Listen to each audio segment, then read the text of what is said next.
On behalf of Global eProcure, hello and welcome to today's web seminar, Maximizing Realized Savings. My name is Carly and I will be your event manager today.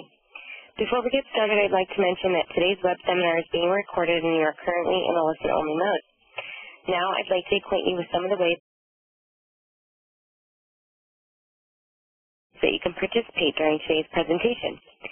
We will have a question and answer session at the end of today's event. You may type your question to our host at the bottom right-hand corner of your screen on the chat panel.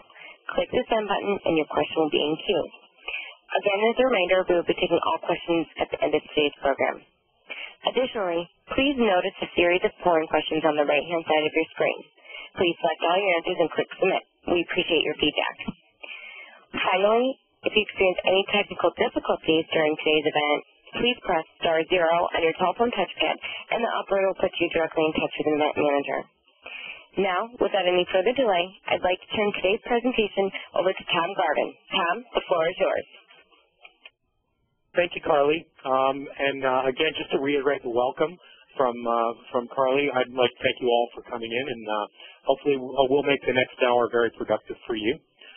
This is the first in a series of webinars that Global eProcure is planning to put on over the next several months.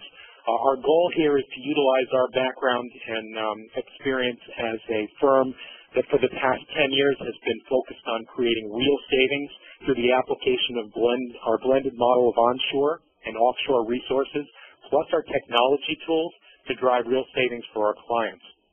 So as you can see from the agenda, we've gone through some introductions and some of the webinar logistics. Again, I'll reiterate, if you can fill out that sourcing survey, that would be great. As soon as I am done with my brief introduction here, when we get Ben on the phone, he will actually present some of the results from the survey. And then Ben will go through his presentation. And as Carly said, we will then host a series of as many questions and answers as we can at the end of the presentation. So on that note, what I'd like to do is tell you a little bit about your speaker, Binayak Shrestha.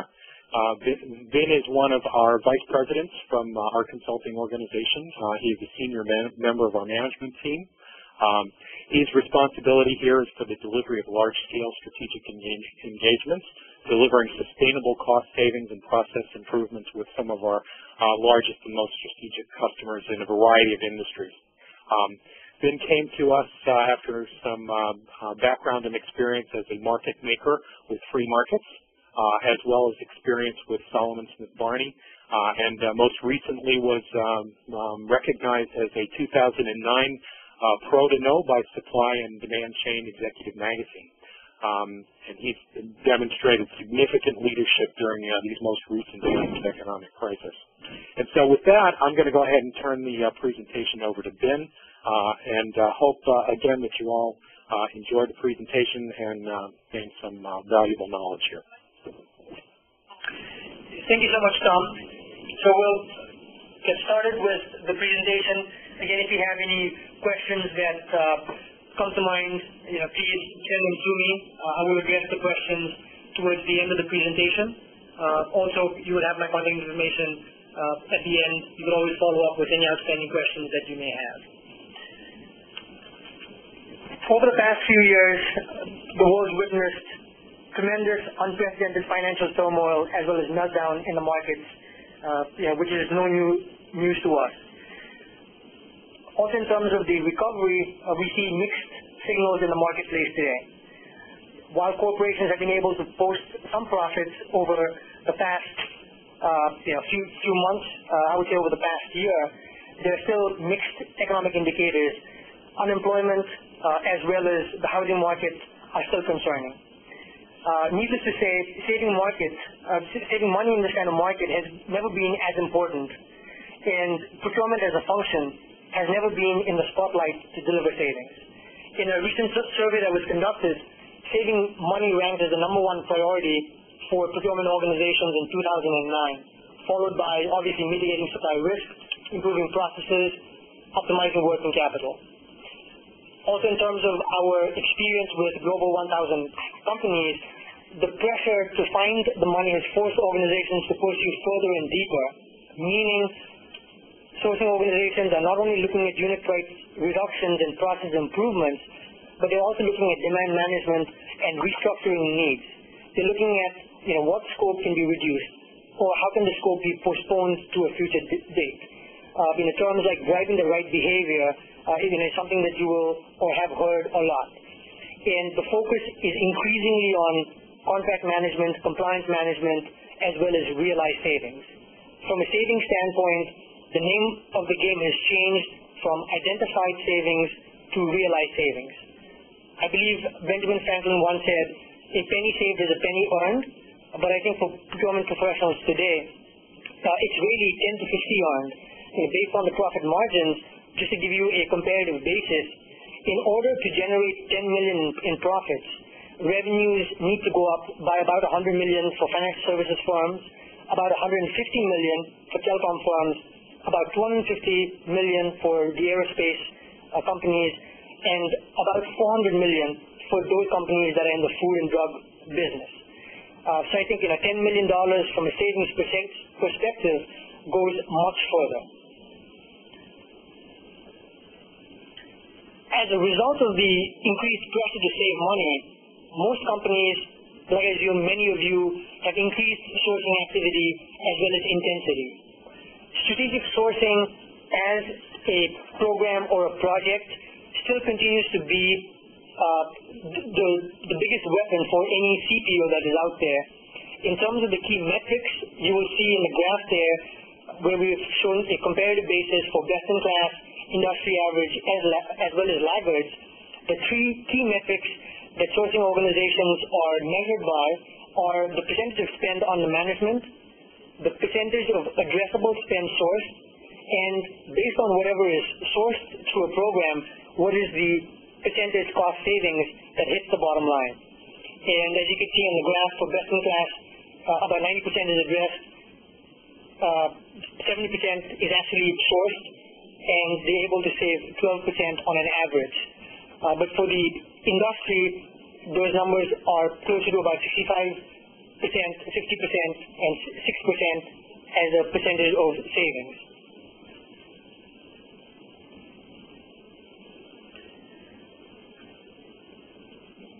You will also find that sourcing activity happens both on the direct side as well as on the indirect category side, and both have yielded in tremendous savings if you've happened to conduct a sourcing program before, as well as other savings initiatives.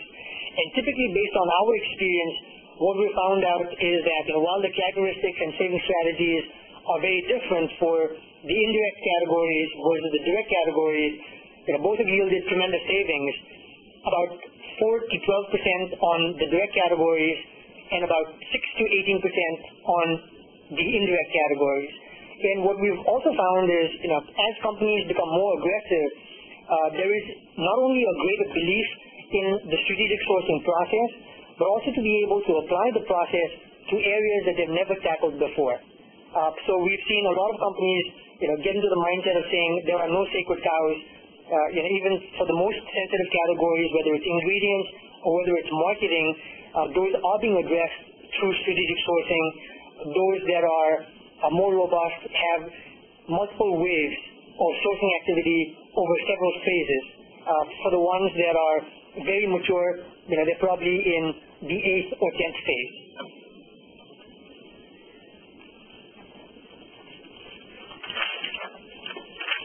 In a perfect world, whatever savings is identified would be realized.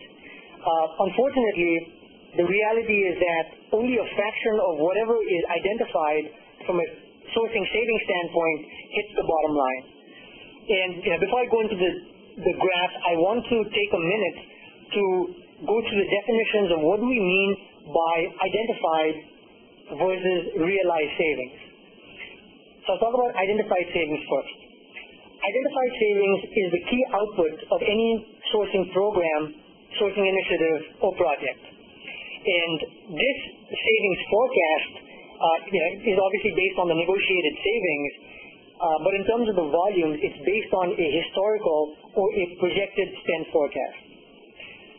In contrast, realized savings is the actual savings that impacts your P&L bottom line. So it's savings that is realized and is actual. Based on an industry survey, what we found out is that if a company identifies 100% of savings, in reality, best-in-class firms are able to save about 85% of what was planned. Industry average, as well as laggards, is somewhere between 50 to 70%. The key takeaway being a lot of savings is lost through many reasons, and I'll go through those reasons as well as what are some of the enablers that will enable companies to realize these savings that are otherwise lost.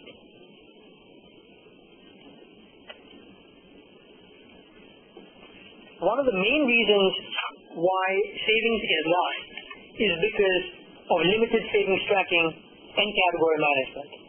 Limited savings tracking and category management increases non-compliance and loss of savings. On the graph that you see on the table on the top, it denotes the percentage of companies that actually track savings. And as you can see, there is a tremendous gap in terms of the laggards as well as the best in class. But at an industry average, only 64% of companies actually have some tracking mechanism or process for tracking savings.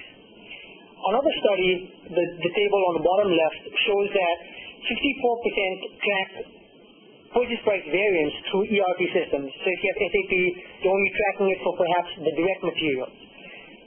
Only 19% track contact management savings. And what was surprising even to me, and might be very surprising to many of you on the conference today, is that only 16% admitted to tracking rebate savings. And one of their primary concerns and complaints was that rebate savings, most of the time is not tracked. Sometimes gets rolled into the business unit P&Ls, and finance does not see those savings. There are many ways, like I mentioned before, how savings is leaked. I'll walk through a couple of examples. The first is price non-compliance. You've contracted rate X with a vendor. What you're actually being charged is Y, which could be a higher price. Vendor non-compliance. You've gone through a strategic sourcing program. You've selected and contracted with 20 preferred vendors. In reality, because of business needs changing, because of non-compliance, 5 suppliers have made their way into the network, and you're working with vendors that you're not supposed to work with, that you don't have a formal contract with, and you're not getting the full benefit of the negotiated prices. Next is volume non-compliance. You could have negotiated on a particular group of SKUs, services, or items, and volume is actually happening on non-contracted items. Delayed implementation. Change of scope requirements. You've negotiated on a certain scope of services. Before you know it, if contracting takes 3 to 4 months, the scope has changed. The negotiation team never finds out. Lack of category management, which I'll talk about in more detail. Poor contract governance and cost adjustment methods. And finally, lack of process ownership. Again, these are only some of the ways in which savings is leaked. There are areas where, as an organization, based on our process, people, and tools, we've been able to have a greater impact. Price, vendor, volume non-compliance is something we've had a greater impact on. From a change of scope requirements, delayed implementation, there is a greater reliance on the client stakeholders where we have limited flexibility and control from a change management standpoint, and that is where we have had less success.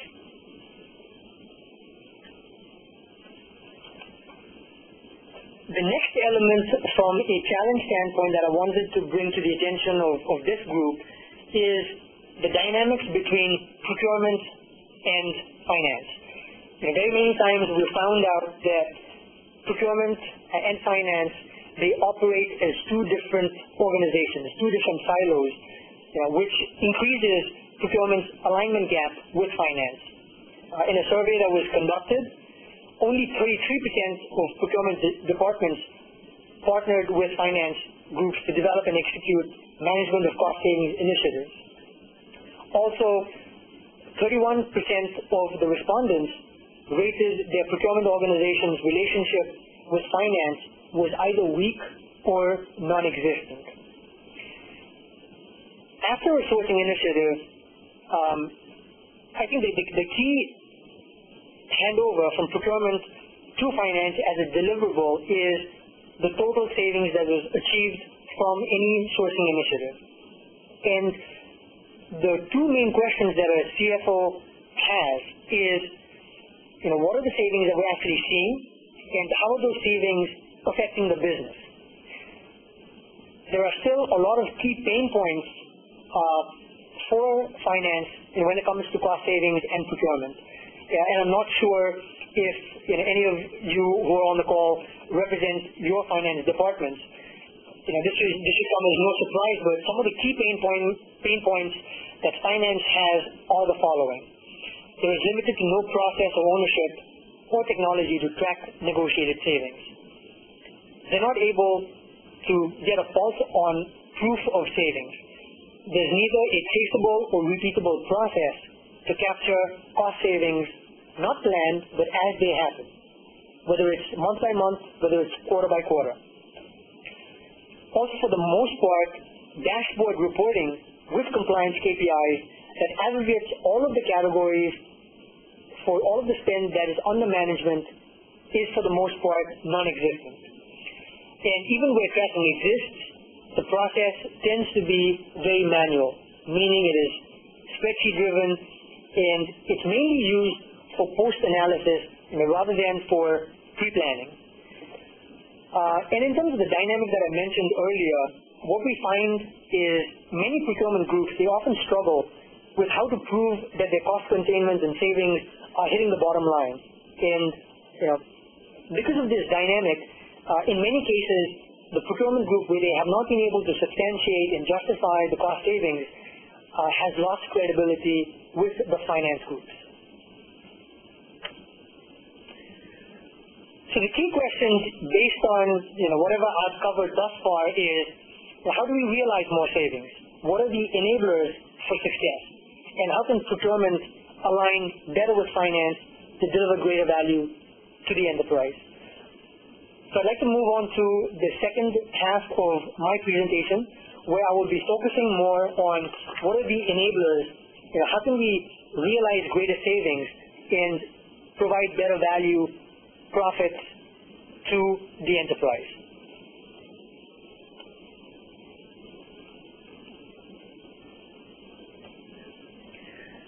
Based on our experience with realized savings, we've outlined 5 key enablers for savings tracking as well as realization. Higher realized savings equals higher shareholder value. And the 5 enablers are process for outlining ownership and method for savings tracking and compliance, people, category managers for contract compliance as well as vendor performance management on an ongoing basis, technology, dashboard reporting for tracking progress and metrics where the numbers don't exist, just the numbers, they aren't hidden, but these numbers are actually available on the fingertips for business decision makers. For instance, if there is non-compliance, there are numbers to justify any action that needs to be taken. Obviously, people, process, and technology has a cost component to it.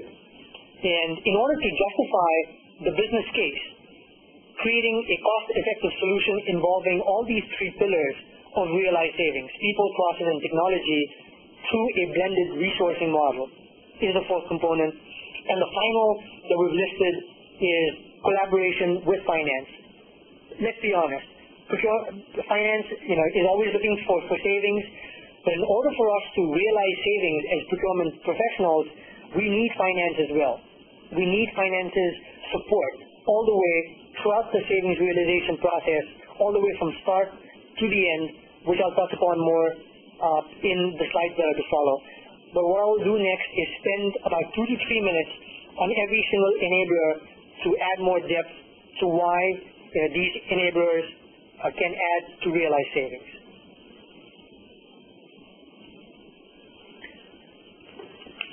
So we'll talk about process first. Usually, after the sourcing process is complete, there are several process steps that need to happen in order for savings tracking to take place. Obviously, there are multiple people that are involved. There's obviously client stakeholders, category managers, people who are responsible for compliance management, legal to help close the contract, as well as suppliers. Towards the end of the sourcing process, and it ends with a total cost analysis as well as vendor selection.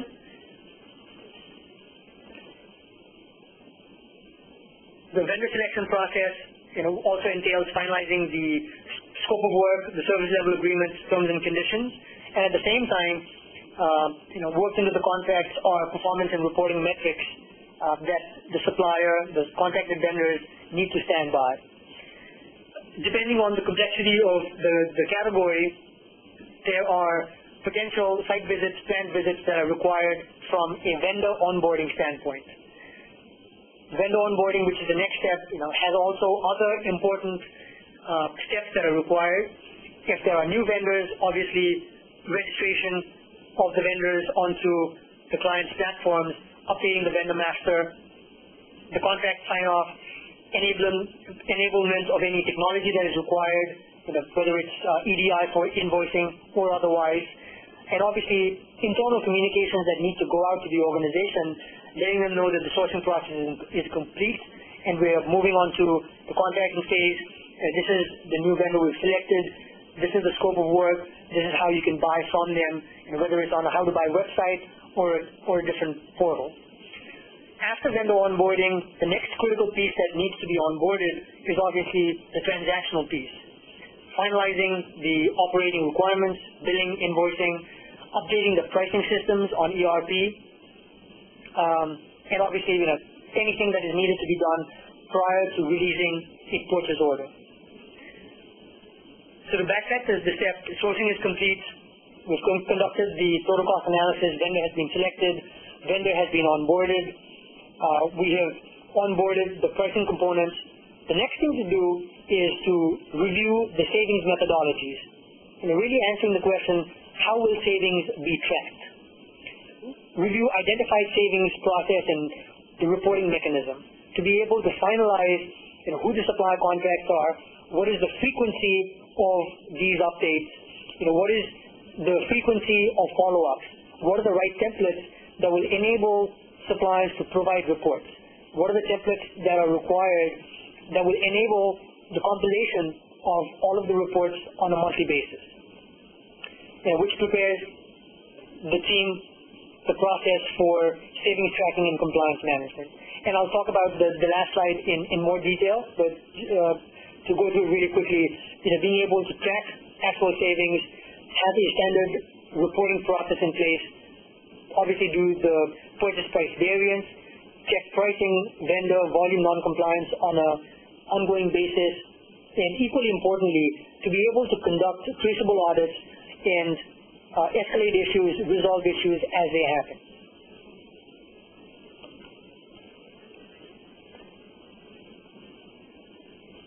So we'll move on to the next enabler, which is people.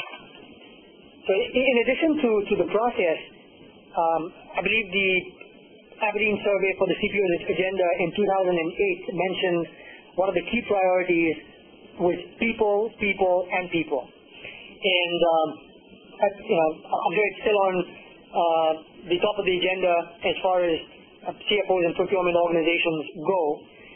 But there's 5 critical areas where category managers ensure compliance, savings, performance, and value, ensuring that all of these components are delivered to the business. The 5 key areas where people drive the transformation are savings measurement and reporting, compliance management, supplier performance management, resourcing spot buys, contract management, and continuous improvement. savings measurement and reporting was basically what we talked about on the previous slide, which is to be able to track savings and calculate what the actual savings is vis-a-vis the realized. I think the key important output is to be able to track realized savings on a monthly and on a quarterly basis, whether it's by supplier, whether it's by project, by location, by BU, by category, by region, and to have the entire picture on a global scale. And if you're wondering whether this is a vision or whether it's a reality, I can assure you that it's a reality. We do it for a number of clients. It is possible to have this level of visibility in order to maximize realized savings. The next component is compliance management. Obviously, monitoring the SLA compliance vis-a-vis the contract is important, but I think the key takeaway here is wherever non-compliance exists, and if you find out that your organization is buying MRO parts from non-contracted vendors, and if your marketing teams are engaging with agencies where you do not have any rate cards, when you actually have agencies with rate cards that they're supposed to use, what is the change management, what is the escalation path that you need to go down to be able to turn the non-compliance into compliance? And that is what compliance management is all about. The third portion is the supplier performance. I think it's critical. While sourcing and procurement typically yields in savings as an output, I think we're equally focused on risk management, quality, as well as service. And supplier performance management has to be a critical component of measuring supplier performance, just to make sure that any client's needs are met as well as exceeded. And if there are any gaps in terms of supplier performance management, then category managers need to be able to propose actions to improve those performance metrics. Resourcing and spot buys. Sourcing programs are only able to address a certain percentage of spend. It also happens at a point in time, and there are always needs for resourcing as well as spot buys, whether it's renegotiations for something that is an ad hoc request, or it's a three bid and a buy kind of situation where it's a need where you haven't gotten a chance to address it through sourcing. Maybe it's a category, maybe it's a supply that's on the tail end, and you haven't had a business case to justify conducting a sourcing program for those initiatives. General professional services is a key category where resourcing, spot buys take place all the time. MRO is another category where category management is heavily focused on resourcing and spot buying versus formal sourcing programs. The final piece is the contract management as well as the continuous improvement. Again, without spending too much time on it,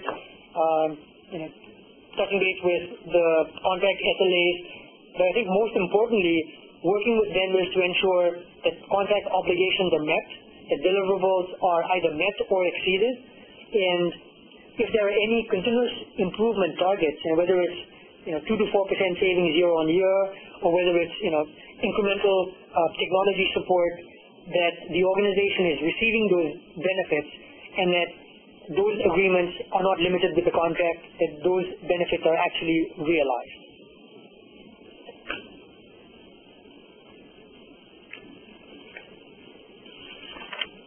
So the third pillar of successful realized savings is technology. E-reporting tools provide a user-friendly, customized reports on savings that will allow you to track what savings were planned for at the beginning of the year and how we're doing from an actual basis standpoint. A lot of organizations are also focused on simplification, standardization, as well as automation. It is a common theme that we are hearing across our client base today, and the access to data, timely reporting, has surfaced right to the top, where data needs to be translated into actionable items. What you see on the graph here is a snapshot of globally procured offerings. The modules on the left-hand side The ones that are circled are e-compliance and e-reports. On the right-hand side, you will see 4 dashboard reports. As an example, we pulled out temp labor as a category. So just as an example, you've conducted a sourcing event for temporary labor. It was a national project. It was national in scope, so you could have had 8 to 20 different locations, different vendors. You've been able to shortlist it from, say, a pool of 25 vendors down to 8, based on qualitative criteria as well as quantitative criteria. And now, after the sourcing project is completed, your goal is to be able to track realized savings. The bars in blue are the actual or the realized savings, and the bars in gold reflect what was planned or the identified savings. And as you can see with the dashboard reports, you are able to look at temporary labor as, in a snapshot, to measure savings planned versus realized by location type, by vendor, by city, or by region. And once you have the data, the beauty of it is that it could be sliced and diced anywhere, and as long as you have dashboard reporting platforms that can generate these reports, it will really streamline and facilitate the decision-making process. With dashboard reports like this, you will be able to tell right away, where the volume for temporary labor is very, very high. You'll be able to tell right away, I was contacted with 8. I expected equal distribution of volume or otherwise, but how is it happening in reality? Is there an 8th, 9th, 10th vendor that's being added? What is the spend? What is the savings leakage? So technology as an enabler, again, is very important, and clients that have used our dashboard reporting have benefited a lot. Again, if there's anyone from finance organizations that are participating in the conference today, procurement professionals have utilized and they have really gotten a lot of benefit out of the tool. But where we've been able to make a lot of progress is with finance. The dashboard reporting that we've been able to provide, finance absolutely loves it. I think this is the gap that they've been trying to fill over the years, and reporting and technology like this can help to bridge that gap. So pulling the 3 pillars, people, process, and technology together, requires a blended resource model, which really allows procurement departments to deliver results while still being cost effective. And I think the focus on cost effectiveness is very important. And there are a couple of strategies that most procurement organizations have been taking a very hard look at. And that is to review the organizational redesign. And it really boils down to 2 primary questions. The first being, how can we increase the strategic and planning skill set of our core functions and activities? In parallel to that, what are the non-core and non-value-added skills or processes? How can we simplify, standardize, and automate those non-value-added activities and take them outside our core procurement organization? So if you look at the slide, you could see direct and indirect procurement, both having strategic sourcing programs in place. Both groups have category management, compliance management, and savings tracking, as well as transactions.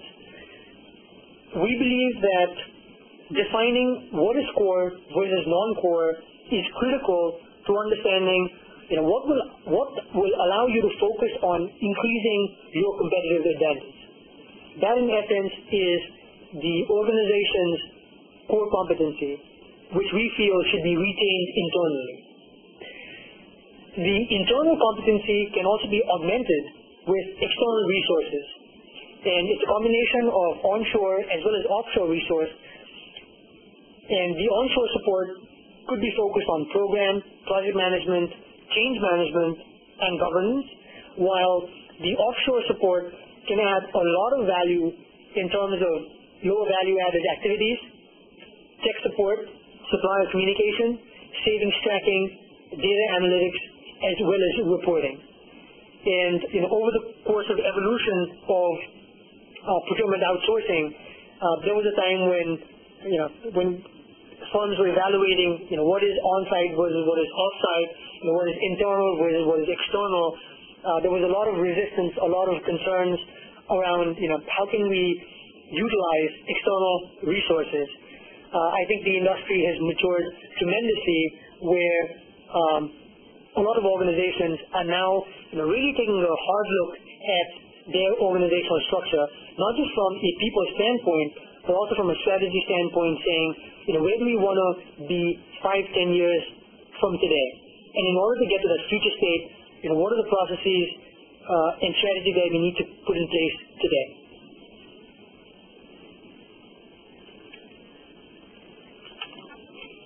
The fifth element is collaboration with finance. Like I mentioned before, a key data point from a deliverable standpoint has been savings, where procurement organizations conduct a sourcing activity and they hand over a savings number to the finance teams. Given that limited interaction, a key element of success is that a collaborative partnership needs to exist, where finance and procurement, they work hand in hand, not just through the initial and end touch points, but throughout the savings, sourcing, tracking cycle in order to realize savings. And I'll give you a few key examples. At the onset of any sourcing engagement, to have the involvement of finance in the validation of sourceable spend and baseline information. Once projects are listed, to be able to prioritize those projects and actually have a sign-off on savings methodologies. Let's have an agreement on how will savings be calculated on IT, versus MRO versus marketing, to getting an agreement on savings achieved, to be able to validate the templates and frequency for savings tracking, as well as ongoing tracking for savings and compliance. The circle that you see on the right-hand side is where companies that are best in class are able to pull it full circle to be able to conduct a sourcing program, identify savings, realize savings, track, monitor savings as well as non-compliance, compare that with spend analysis, identify new savings opportunities, work that back into the new wave or the new phase of a sourcing program. I also wanted to spend a quick minute to give you an example of how savings can be lost, some specific examples that you're able to relate to, as well as a strategy for non-compliance. In marketing, where rate cards are not adhered to, general professional services, there's a proliferation of non-approved agencies, suppliers that are still being used after sourcing. MRO, there are SKUs that you've negotiated on, but the ones that are actually being used, being purchased by the plants, are the non-negotiated SKUs. With IT, a project that I recently worked on, we got a lot of good savings from the vendor. However, by the time we got into contracting, we found out that savings was lost. When we were tracking savings, we didn't really see the savings. And when we went back and did an audit, we found out that the IT personnel had actually upgraded the scope, upgraded the service requirements, which evaporated savings without the approval of procurement or finance. Transportation, where freight savings can be diminished due to unstructured accessorial charges. You're focusing on 90% of the spend, and then you find out that 10% of the spend actually inflates to 15%. And then on the direct side, commodities, where you do not have proper indices for price adjustments. In terms of strategy for compliance, we talked about the 5 elements for as enablers. So just to wrap it up in a pictorial view, globally procured savings and compliance tracking provides a unique, proven solution to maximizing realized savings. You could see the 3 core pillars being process, people, and technology, supported by a blended resource model in order to enable savings and compliance tracking. And finance collaboration is critical. And I know I did not mention it earlier. We often take it for granted, but it's important to also have executive support trickle down throughout the organization in order for savings to be maximized. So before we move into Q&A, we'd like to take 2 minutes to wrap up the entire presentation. So the overall conclusion being, don't just find the money, realize it. Many of you have probably spent a lot of money either internally or externally with consulting partners through sourcing engagements trying to find the money. But I think businesses are typically focused on identifying the savings with lower emphasis and discipline towards realized savings. And now, I think if it's not happened before, the business case has to be made for increasing realized savings. I think especially in today's economic climate, it's absolutely critical. And the solution is finding the right combination and balance of people, process, and technology supported by this blended cost-effective model. Collaboration with finance and executive, like I mentioned before, is extremely important. And for all of you, that are out there saying, we have disparate systems today tracking multiple streams of savings. There is no single platform for automating or integrating this cost savings. Savings may happen, but there's really no application for me to be able to track it or communicate it to internal stakeholders. Our response to you is that Global eProcure can help you realize these savings. We have all the components, people, process, and technology, supported by a blended model which is cost-effective in order to help you. So with that, I would like to allocate the remainder of our session for question and answers. So if you have not already done so, please send over your questions. I will also follow up with team members on our end to go over the questions we've received thus far, and I will address those questions one at a time. I know we have about 13 minutes remaining, but we might, depending on the number of questions we get, we might go over 5 or 10 minutes for any one of you who have more time to allocate to this conference. At this time, we'd like to take any questions you might have for us today. To ask a question using the WebEx console, please go to the chat panel on the right-hand side of your screen. Type your question to our host and click send. That will put your question in queue. We will pause for just a moment to queue up our roster.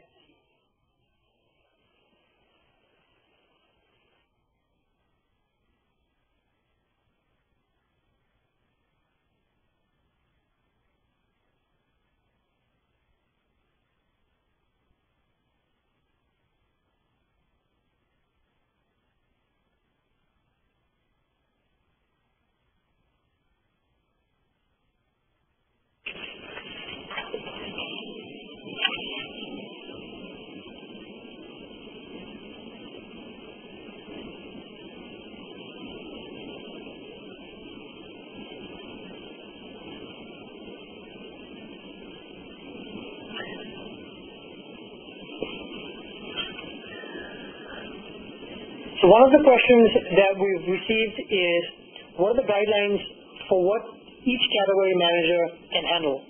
Spend under management, number of suppliers, number of contracts, spot buy, volume, etc. That is a great question. It depends organization to organization. It will depend on the total spend that is managed, spend that is addressed. It will also vary depending on how large your spend is across the different categories. But typically when you look at direct versus indirect, again, direct and indirect is different for different companies. But for the majority, if you look at the main vertical silos, right, if you look at direct materials, if you look at packaging, you can look at transportation. On the indirect side, you have general and professional services, marketing, as well as IT.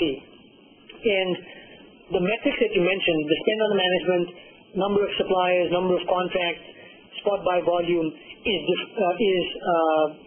going to vary. From a ballpark standpoint, we've seen anywhere between 10 10 million to a billion. So it does really vary. It also is dependent on the skill of the individual. Depends on what level they are.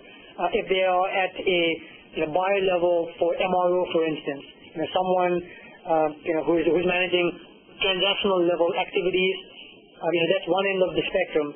On the other end of the spectrum, you could have someone managing millions of dollars for transportation, managing 300 carriers, maybe just on truckload alone.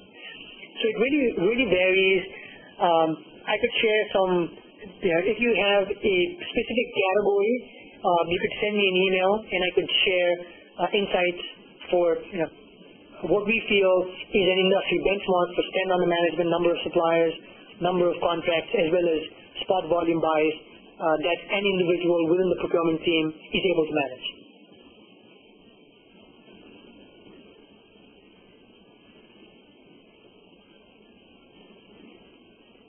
Hey, Ben, this is Tom Garvin. I'm just going to chime in here on at least one of the questions is an administrative one, which is can we get a copy of the presentation? And I believe we can make that available if we have your email addresses. I believe we could send a copy of the presentation in PDF form out to you. We're trying to figure out if we can do that electronically right here from the console, but not sure if that's the case yet. And if you'd like, Ben, another question that came in was what would be an annual volume threshold for use of this type of tool as far as cost effectiveness goes?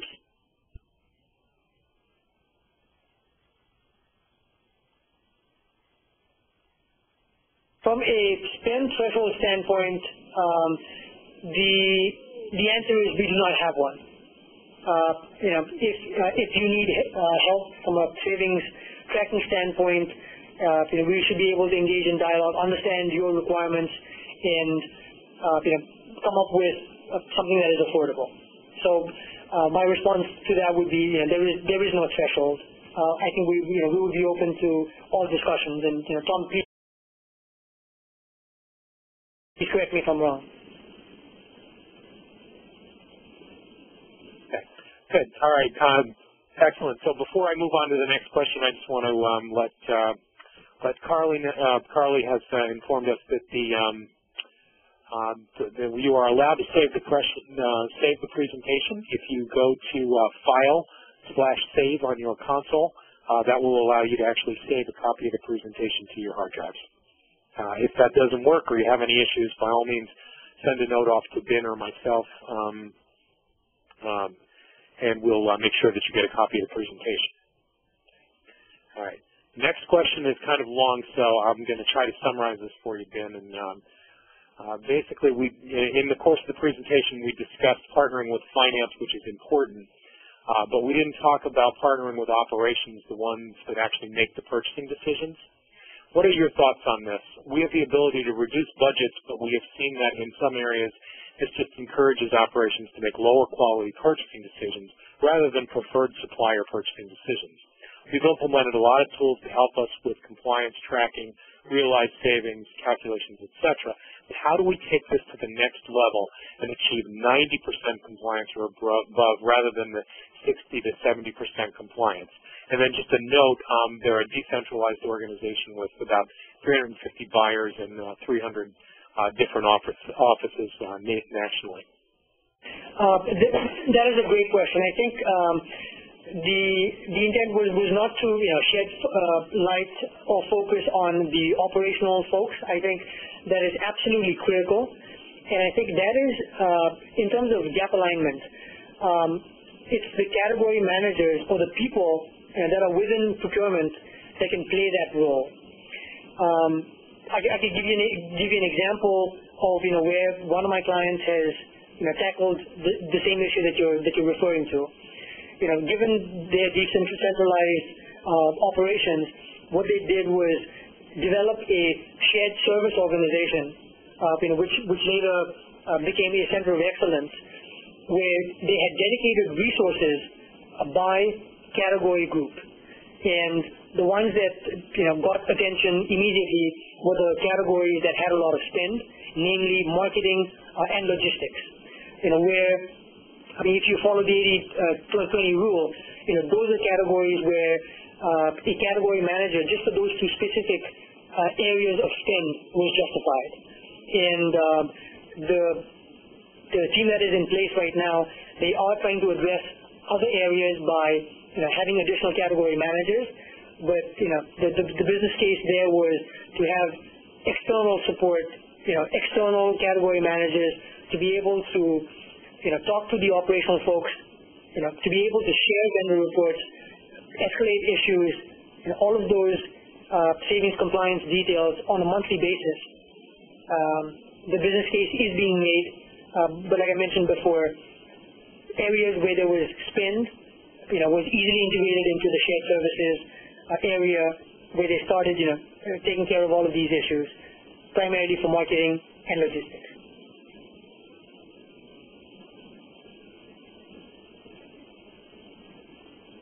Great. Any other questions? Yep.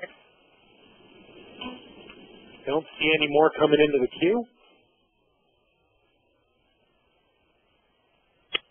We don't have any more questions in the queue right now. Okay. Carly, I'll turn it over to you. Great. Thank you all for your questions that you did submit, and thank you very much for joining us.